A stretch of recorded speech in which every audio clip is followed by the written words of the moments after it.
Nasawi po ang isang lalaki habang sugatan pang isa pa sa salpukan po ng motorsiklo at tricycle sa kahabaan po ng Binalonan San Manuel Road sa may barangay San Felipe Sur, Binalonan, Pangasinan. Batay po sa inisyal na investigasyon ng pulisya, binabagtas po ng 54 anyos sa lalaki ang kalsada sakay ng kanyang motorsiklo nang bigla umanong lumiko sa kabilang linya ang 19 na anyos na tricycle driver. Dito na naganap ang banggaan. Agad na isinugod po sa pinakamalapit na pagamutan ng dalawa, ngunit ideklarang dead on arrival ang tricycle driver habang patuloy na ginagamot naman ng motorcycle rider. Napag-alaman din kapwa walang driver's license ang dalawang sangkot sa aksidente.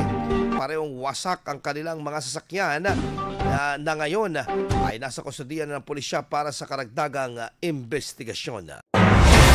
IFM News. IFM News. IFM News.